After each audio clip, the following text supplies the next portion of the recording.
Détecter les situations de handicap non reconnues, parler reconnaissance d'un handicap non reconnu à une personne et sa famille, et accompagner vers la reconnaissance.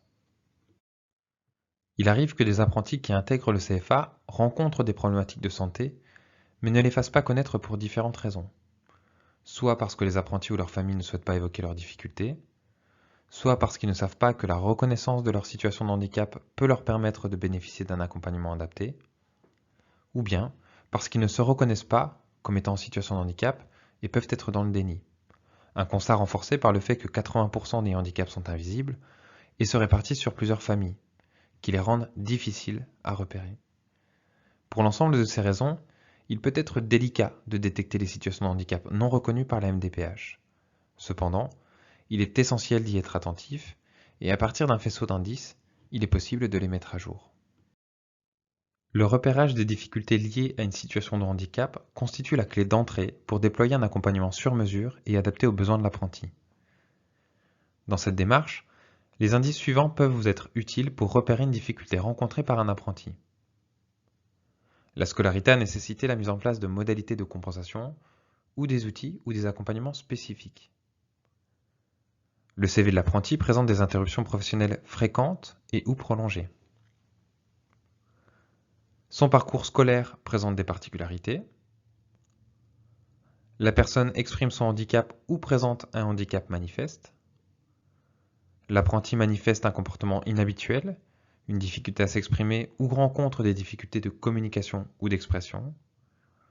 L'apprenti est orienté par un organisme accompagnant les personnes en situation de handicap, Cap Emploi, associations spécialisées notamment.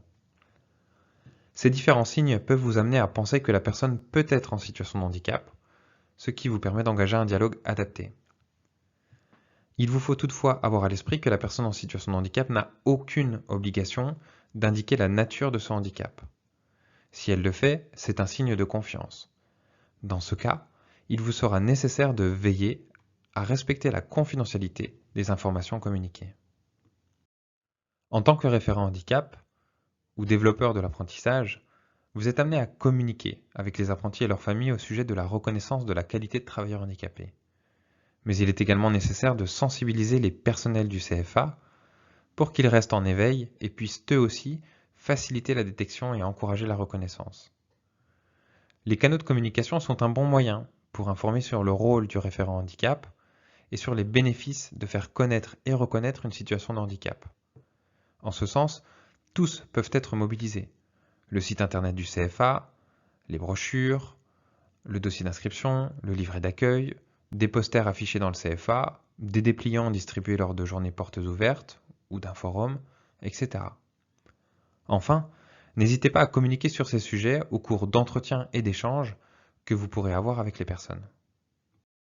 Vous le constatez au quotidien, il n'est pas aisé d'aborder la question du handicap durant un échange avec un apprenti qui rencontre des problématiques de santé. Le mot handicap fait peur, il renvoie des stéréotypes négatifs, ce qui rend difficile la prise de conscience. Les idées reçues autour du handicap restent nombreuses et peuvent être évoquées par l'apprenti durant votre échange avec lui.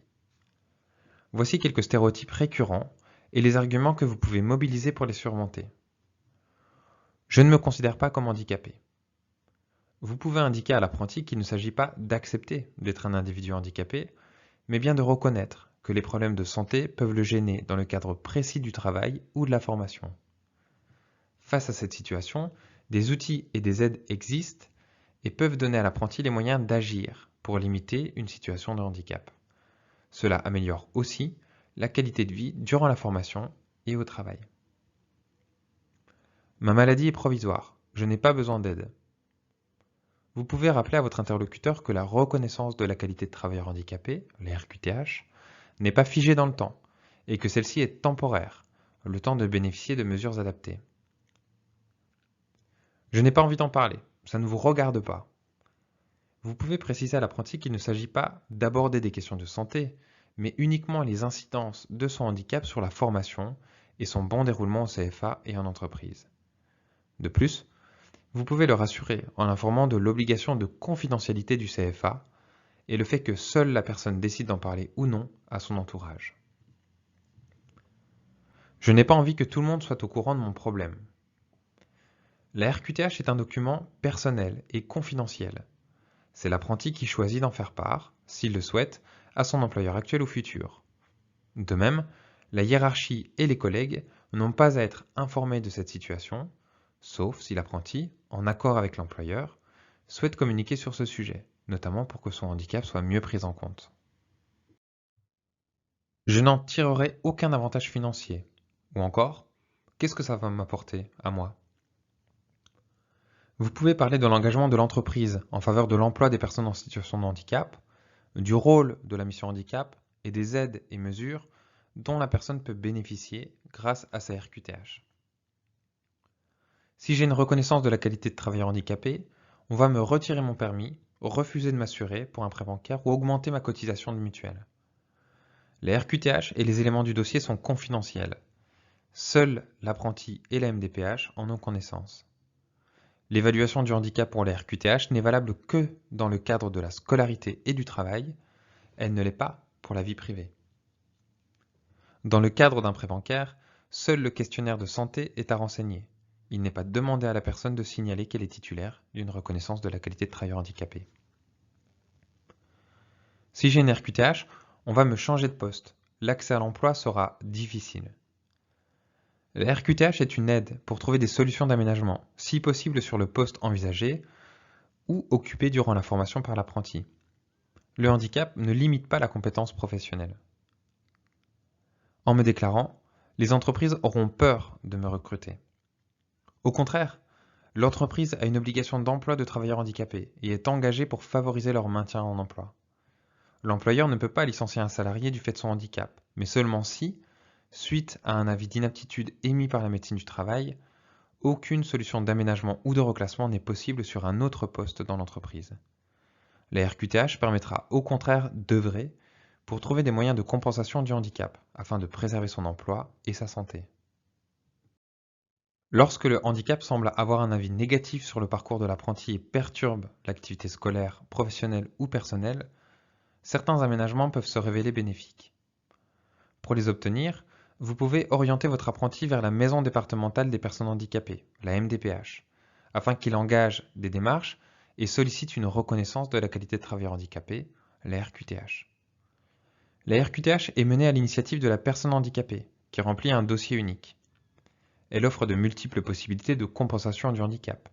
Allocation enfant ou adulte handicapé, carte de priorité, reconversion professionnelle, etc. Vous pouvez rappeler à l'apprenti que la démarche engagée auprès de la MDPH est strictement confidentielle. Les informations confiées dans le dossier ne seront communiquées à aucune autre administration, ni même au CFA. De plus, la procédure est assez simple.